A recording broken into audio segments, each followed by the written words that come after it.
Kita ada Cik Nazri Muhammad Abdul Rahman yang merupakan seorang usahawan nak bercerita mengenai kayu pelet ni. Saya pun tak dapat bayangkan lagi bagaimana agaknya jenis-jenis dekor yang telah pun dibuat.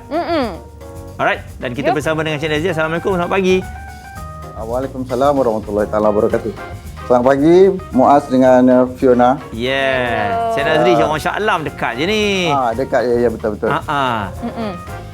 Okey, jadi kita nak dengarkan ataupun nak berkongsikan mengenai apa yang dilakukan oleh Cik Nazri ni. Kayu-kayu pelet ni macam mana agaknya? Demandnya masih lagi tinggi ke?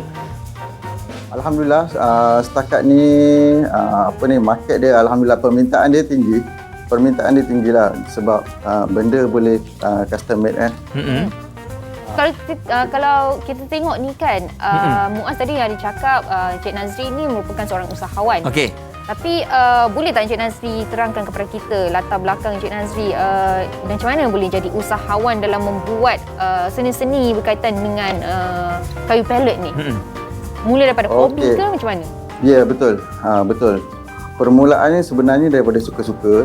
Kita buat ni masa lapang, just kita beli kayu, kita buat suka-suka, lepas tu kita post dekat FB, IG kan.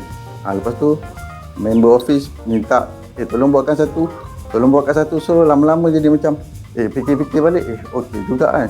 So kalau waktu terluang tu kita buat apa yang kita minat dulu. Macam stool ke, meja ke, kita buat. Lepas tu kita post, orang komen macam menarik, orang tertarik, kita buat lagi. Alhamdulillah lah, setakat hari ni dah jadi full time lah saya. Dahsyat, daripada hobi boleh jadi kerjaya penuh ya. Itu orang kata kadang-kadang selagi kita tak explore kita punya bakat ini, kita tak tahu. Dan dalam PKP ni kita semua sudah maklumlah bahawa orang berada di rumah dan ramai yang mula timbul rasa nak dekor kat rumah, bercocok tanam dan sebagainya. Mungkin Cik Nazri pun ada banyak dekor-dekor yang berkaitan dengan pokok ni yang nak dikongsikan. Okey, dekat sini saya baru buat satu rak bunga. Simple-simple DIY. Saya rasa semua boleh buat. Yang mana sekarang ni waktu PKP ni boleh buat. Masa pun, tool pun tak banyak, tool yang diguna pun tak banyak dan bendanya simple, DIY je. Okey. Jom. Yang kita perlukan adalah of course satu kayu pelet. Kemudian antara bahan-bahan lain yang diperlukan?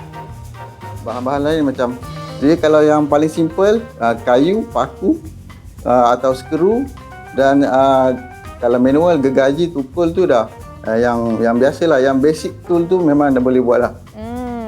Okey, mungkin Encik Nazri boleh komenkan proses-proses tengah buat dekorasi untuk pokok bunga ni kan? Ya betul. So sekarang ni nak buat apa ni? Okey, kalau macam ni kita dah kita dah buat kaki dia. So kaki kiri kanan tu, so kita nak setting dia punya box lah. Kita buat nice ya.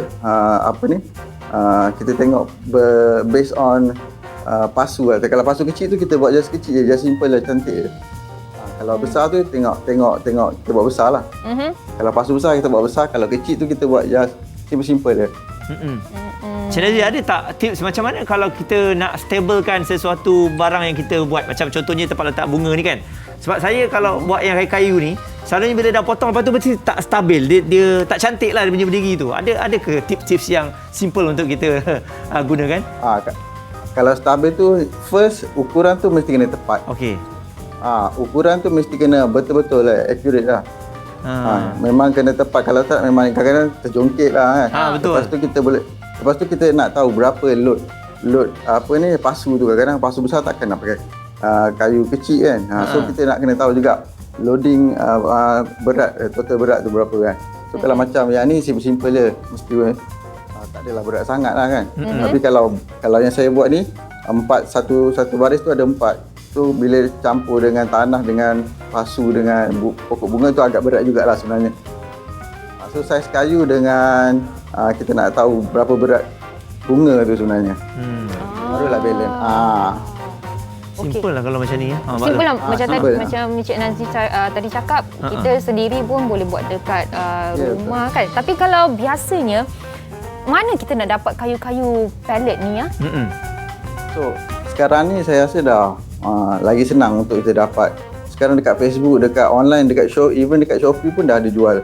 kayu, satu bundle. Just kita order je.